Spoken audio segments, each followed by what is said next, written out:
তো আমার দাদা আবার পানি পড়া দিতে পারে, লাইক হচ্ছিল পানি পড়া দিলে ওটা হচ্ছিল গামছার মধ্যে দিয়ে ধরে মানে গামছা বেঁধে যদি উল্টো করে দেয় দেন এই পানিটা আর পড়ে না।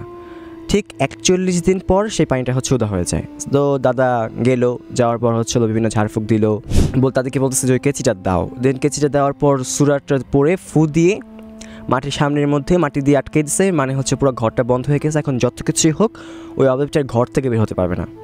এটার কোনো মানে ফোন নিতেছে, ফোন নিয়ে দেখে যে কোনো প্রকার লাইক ওখানে হচ্ছে কোনো প্রকার কোনো কিচ্ছু মানে ফোন নাম্বার নেই, লাইক শুধু ফোনটা আর কিচ্ছু নাই, ফোন নাম্বার SMS যা ছিল সব নাই, কিচ্ছু নাই। দেন তা কাকা ভয় পায়, ভয় পাওয়ার পর অজ্ঞান হয়ে যায়। অজ্ঞান হওয়ার পর কাকা ঘুমের থেকে উঠে মানে ফজর আজান দেওয়ার পর উঠে দেখে যে কাকা দাদার বাসায় মানে তাদের নিজের বাসায় আর কি আছে।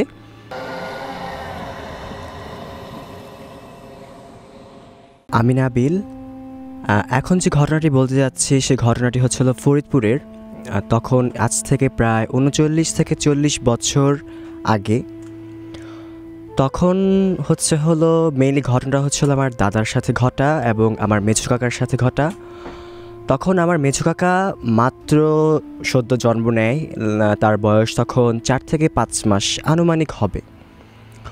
সো তখন আমার দাদা আবার ছিল ফরিদপুরের নাম করা বলতে গেলে কবিরাজ টাইপের ছিল, কবিরাজি ছিল। সো তখন আমার দাদার বেআইন মানে হচ্ছিল আমার দাদার বড় ভাইয়ের শালি, তার হলো হুট করে খুব ভমিটিং, গ্রামের বাড়িতে ফরিদপুরে খুব ভমিটিং হচ্ছিল, মাথা ব্যথা ঘোরাচ্ছিল, লাইক তাকে নিয়ে হুরুস্থুল কাণ্ড। দেন সবাই আসলো, অনেক কবিরাজ, তখন তো টোটকা চিকিৎসা একটু বেশি চলতো। সো ওইরকম টোটকা চিকিৎসার মাধ্যমে আর কি যেভাবে পারা যায় সুস্থতা ঝাড়ফুঁক যেভাবে করা যায় আর কি করছে, বাট তারপরে হচ্ছিলো ভমিটিং একটু কমে না। 3 দিন 4 দিন 5 দিন 6 দিন 7 দিনের দিন। এখন জিনিসটা যত বেশি দিন যাচ্ছে তত বেশি বাড়ছে, দিন যায় তত বেশি বাড়ে, সময় আগাচ্ছে আর বাড়ছে। সো এর ফলে কি হলো, লাইক সে তো আমার দাদু হয়। সো দাদুটা আর কি খুব মানে একবারে বলতে গেলে বিছনার সাথে লেগে গেছে এরকম বলতে গেলে। দেন উনি আর কি কথা টথা কিচ্ছু বলতে পারে না, খাওয়া দাওয়া কিচ্ছু করতে পারে না। দেন উনি বলতেছে, আমার দাদুর নাম হচ্ছে দাদার নাম ফজল শেখ। সো আমার দাদা বলতেছে মানে ওই দাদুটা আর কি বলতেছে যে ফজল ভাইকে বলেন যে আমাকে একটু পানি পড়া দিতে। তো আমার দাদা আবার পানি পড়া দিতে পারে, লাইক হচ্ছিল পানি পড়া দিলে ওটা হচ্ছিল গামছার মধ্যে দিয়ে ধরে মানে গামছা বেঁধে যদি উল্টো করে দেয় দেন এই পানিটা আর পড়ে না। ঠিক 41 দিন পর সেই পানিটা হচ্ছে উদা হয়ে যায়। তো দাদা গেল, যাওয়ার পর হচ্ছিল বিভিন্ন ঝাড়ফুঁক দিল, পানি পড়া দিল।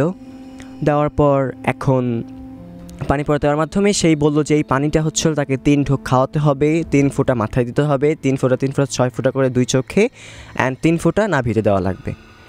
দেন সেই কাজ অনুযায়ী করলো, করার পর আলহামদুলিল্লাহ সে সুস্থ হলো। সো সুস্থ হওয়ার ঠিক 3 দিন পরে দাদা ঠিক রাত 3টার দিকে হলো দাদা সবাই ঘুমায় গেছে, দরজা হলো 3বার নক করা হলো। নক করার পর দাদা কেউ ঘুমিয়ে করে জাস্ট খালি শোনা গেল যে 3টা নক হয়েছে। ওয়েল দেন 3টা নক হওয়ার পর যখন নাকি দাদা কিছু বললো না, দেন হচ্ছে ঘুমাইতেছে। তারপরে দাদা হুট করে আর কি দেখতেছে যে আমার দাদার শ্বশুর মানে হলো আমার বড় বাবা বলতেছে, মানে আমার মেজো কাকাকে বলতেছে যে দাদা ভাই আসো, এ কথা বলে কোলে নিচ্ছে। ঠিক তখনই আমার দাদার ঘুম ভাঙছে অ্যান্ড দাদা হলো দেখলো যে ঠিক তার শ্বশুরের মতোই আর কি বেশ ধরা। সো ওই অভাবটা আছে। দেন দাদা হলো ভাবলো যে কখনো তার শ্বশুর বলে না যে দাদা ভাই আসো, বলে নানা ভাই বা ভাইয়া আসো, বলতেছে দাদা ভাই আসো। ঠিক তখনই আর কি ওই অভাবটা আর কি শরীরটা ধরে ফিকে মারার পর ওই আমার ছোটো কাকা দাদির কোলে যে পড়ার পরই হলো আর কি কান্নাকাটি শুরু করছে। দেন দাদিও আর কি ঘুম থেকে উঠে গেছে লাভ দিয়ে। বাট ওই কারণে ওটা তো অবয়ব জাস্ট খালি দাদা দেখতেছে আর কেউ দেখে না। কেউ না দেখার ফলে দাদি এখন তো দেখতেছে যে দাদা কার সাথে জানি মারামারি করতেছে, বাট আনফর্চুনেটলি দাদা ওর সাথে পারতেছে না, মানে অনেক করার পর পারতেছে না। দেন হলো দাদা বলতেছে যে ওখান থেকে দাদার একটা আর কি কবিরাজি টাইপের একটা কেচি ছিল। সো ওই কেচিটা হলো তাদেরকে বলতেছে যে ওই কেচিটা দাও। দেন কেচিটা দেওয়ার পর সুরাটা পরে ফু দিয়ে মাটির সামনের মধ্যে মাটি দিয়ে আটকে দিচ্ছে, মানে হচ্ছে পুরো ঘরটা বন্ধ হয়ে গেছে। এখন যত কিছুই হোক ওই অবজেক্টটার ঘর থেকে বের হতে পারবে না। দেন ওর শক্তি কমলো, মানে একটু তো আর কতক্ষণ এরকম করার পর শক্তি কমার পর এখন হলো আর কি ও বলতেছে যে আমাকে ছেড়ে দাও, আমার তো ভুল হয়েছে। দেন দাদা বলতেছে যে তুই কেন আসছস।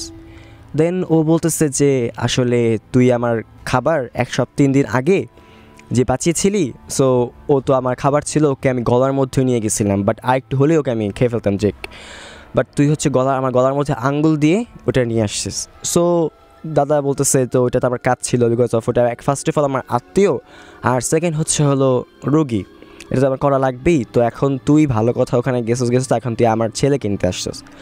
তো বললো যে তুই এখন আমার খাবার তো নিয়ে গেছিস, তো যার কারণে তোর ছেলেকে নিয়ে আমি খেয়ে ফেলতাম। সো এই ঘটনাটা হওয়ার পর দেন এখন দাদা তো ওকে গাছের মধ্যে বাঁধছে, দুয়া পরে আর কি গাছের মধ্যে বাঁধছে। বাঁধার পর এখন ও বলতেছে যে আমাকে ছেড়ে দে। দাদা বলছে যে না, ছাড়বো না, যেভাবে তোকে বোতলে বা কিছুর মাধ্যমে বন্দি করে তোকে ফালা দেবো। দেন বিভিন্ন রকমের দাদার কাছে অনুনয় বিনয় করে দাদা বলল আচ্ছা ঠিক আছে ছাড়া যাবে, একটা শর্ত আছে, এই জীবনে কখনো এই গ্রামে ঢোকা যাবে না। ঠিক আছে, এই গ্রামে ঢোকা যাবে না। তারপর চলে গেল। তারপর ফজরের আজান যখন দিল তখন আর কি ওই জিনটাকে ছেড়ে দিল, দেন চলে গেল। তার পরের দিন মানে ওই ফজরের আজানের পর 7টা থেকে 8টার দিকে আমার দাদার শ্বশুর মানে আমার দাদির বাবা মা আসার পর তারা দাদাকে ধরে, যে বলতেছে বিভিন্ন ধরনের খিরা কসম কাটাতেছে, বলতেছে যে দেখ আজকে আমার নাতিকে নিতে আসছে, কালকে তোর বংশ নির্বংশ করবে, তুই এই কবিরাজি ছেড়ে দে। তারপর তাদের অনুরোধে দাদা কবিরাজি ছেড়ে দেয়। দেন ছাড়ার পর তখন আর কি তার 2-3 মাস পর ঢাকায় এসে পড়ে, ঢাকায় রামপুরা নতুন বাগের দিকে এসে পড়ে। সো তখন ওখানে আমার দাদার আর কি 50 থেকে 60টার মতো রিক্সা ছিল, দাদার কি রিক্সা গ্যারেজ ছিল। সো গ্যারেজ এখন প্রতিদিন দাদার বলতে গেলে ওই 2-3 মাসের মধ্যে আসার পর ঢাকায় আসার রামপুরা আসারও 2-3 মাস পরে ওই 2-3 মাসের মধ্যে 2টা কুকুরকে দাদার খাবার দিত, রাতের খাবার এবং সকালে খাবার দিত। সো যার কারণে বলতে গেলে ওরা দাদাকে বাসার থেকে সকালবেলা নিয়ে আসতো, আবার রাতের বেলা দিয়ে আসতো। দেন রাতের বেলা ঘুমানোর কাজ হলে দাদা গ্যারেজে যেয়ে ঘুমাতো। সো তখন দাদা একদিন এরকম প্রতিদিন আর কি গ্যারেজে যায়, রিক্সা দেয়, তারপর টাকা নেওয়ার পর রিক্সা আবার গুছিয়ে দিন এসে পড়ে। তারপর একদিন ওই রিক্সা গ্যারেজ থেকে বের হওয়ার পর ওই একটা কুকুর সামনে থাকে আর একটা কুকুর পিছে থাকে। তো যখন নাকি রামপুরা নতুন বাগটা পার হবে, ক্রস হওয়ার পরপরই একটা কুকুর মানে সামনে কুকুরটা শুয়ে পড়ে, সাথে শুয়ে পড়ে, আর পিছে কুকুরটা দাদা লুঙ্গি ধরে লুঙ্গি কামড় দিয়ে ধরে রাখছে। এখন দাদা তো কিছু বুঝতেছে না কি হয়েছে না হয়েছে। এখন ওরা এমন করতেছেন, দেন ওদেরকে কোনো মতো শান্ত করার পর সামনে যে আগাতে যাবে দেখে যে সামনে একটা চুল, মানে একটা বলতে গেলে পুরো এক ঝাঁক চুল, মানে একটা মহিলা চুল ঝুলায় রাখে তাহলে যেরকম হয় এরকম চুল ঝুলে আসছে। দেন দাদা তো বুঝতে পারছে যে কাহিনী, কারণ দাদা তো এক কাহিনী কবিরাজ ছিল, দাদা এরকম বিষয় নিয়ে অবগত ছিল দাদা। তো দাদা এখন সুরাপুরে পায়ের যে বুড়ো আঙ্গুলটা থাকে সেই আঙ্গুলের মধ্যে ফু দিয়ে মাটির মধ্যে ধরছে, মানে টাইট করে মাটির মধ্যে ধরছে। এর মাধ্যমে আর কি ওই জিনের আর কি গলাটা ধরা হয়েছে। সো জাস্ট নর্মালি গলাটা ধরলে যেরকম হয় ওইভাবেই ধরে বলতেছে যে তুই এখানে কেন আসছিস, তুই চলে যা বলতেছে। দেন ওই জিনটা আবার বলতেছে যে না গেলে তুই যা, এখান দিয়ে চুলের নিচে যা। দেন দাদা বলতেছে যে না আমি এখান দিয়ে যাবো না, তুই যা, তারপরে আমি যাবো। দেন ওই জিনটা বলতেছে যে না আমি গেলে এখান দিয়ে যাব, মানে দাদা যদি যেতে হয় তাহলে এখান দিয়ে যেতে হবে, এই একটি বললো। দেন দাদা এখন আরও সুয়া কালাম পড়ে নিজের আর কি শরীর বন্ধ করে দেন ওইটা আরও বেশি শক্তিশালী করলো, লাইক ওর গলাটা অনেক বেশি আর কি কষ্ট হচ্ছিল।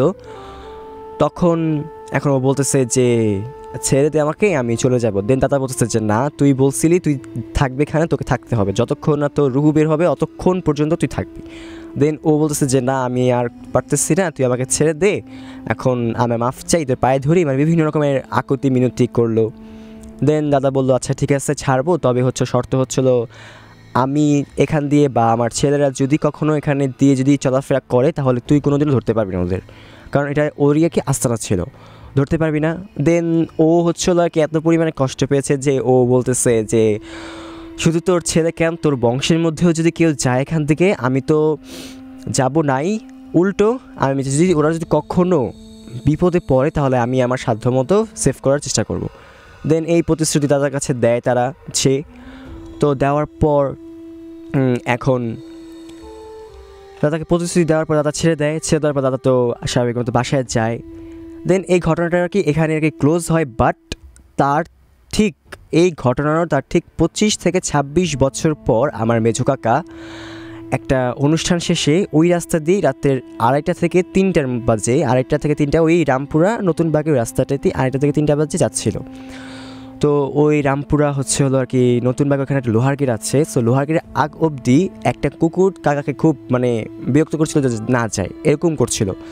বাট কাকা হচ্ছে হলো ওই কুকুরটার কথা না শুনে বা কুকুরটার আর কি ইশারা না বুঝে, কাকা যখন এটাকে নতুন বাগের লোহার গেটটা আর কি পার হয়, সো তখন ওই কুকুরটা পিছন থেকে মানে ও কুকুরটার কি খুব আফসোস, মানে কুকুরটাকে দেখে আর কি মনে হলো, মানে কাকা বললো আর কি, কাকার ভাষ্য মতো কুকুরটার মুখ বা কুকুরটার বডি ল্যাঙ্গুয়েজ দেখে মনে হলো যে ও খুব আফসোস নিয়ে চলে যাচ্ছে। দেন কাকা যখন আসলো, কাকা আসার পর ঠিক ওই জায়গাটার থেকে তার কিছু দূরে দেখলো একটা ছাগল, একটা মুরগি আর একটা হাঁস দাঁড়িয়ে আছে, এই 3টা জিনিস দাঁড়িয়ে আছে। সো এখন কাকা দেখার পর ওটা দেখছে, কাকা ভাবছে যে আই থিঙ্ক এটা কোনো হইতেই পারে কুকুর, সরি ছাগল, হাঁস, মুরগি হতেই পারে, স্বাভাবিক নর্মাল এটা। সো কাকা যখন নাকি সামনে আগায়, কাকার কোনো শক্তি নেই সামনে আগানোর মতো বা হচ্ছে হলো মানে কোনো কিছু করার শক্তি নেই, জাস্ট কাকা ওইখানেই স্ট্যান্ড বাই ওখানে দাঁড়িয়েছিল। দেন দাঁড়িয়ে থাকার পর এখন কাকা যে দাদাকে ফোন দিবে, এটার কোনো মানে ফোন নিতেছে, ফোন নিয়ে দেখে যে কোনো প্রকার ওখানে হচ্ছে কোনো প্রকার কোনো কিচ্ছু মানে ফোন নাম্বার নেই, শুধু ফোনটা আর কিচ্ছু নাই, ফোন নাম্বার SMS যা ছিল সব নাই, কিচ্ছু নাই। দেন তা কাকা ভয় পাওয়ার পর অজ্ঞান হয়ে যায়। অজ্ঞান হওয়ার পর কাকা ঘুমের থেকে উঠে মানে ফজর আজান দেওয়ার পর উঠে দেখে যে কাকা দাদার বাসায়, মানে তাদের নিজের বাসায় আর কি আছে। সো তখন এখন কাকা বলতেছে যে আমি এখানে কেন, কীভাবে আসলাম বা কেন মানে কীভাবে আসলাম আর কি। দিন দাদা বলতেছে যে ওই যে 25 থেকে 26 বছর আগে যেই মানে জিনটা আর কি প্রতিশ্রুতি দিয়েছিল দাদাকে যে সেভ করবে, সেই প্রতিশ্রুতিটা সে আর কি রাখলো।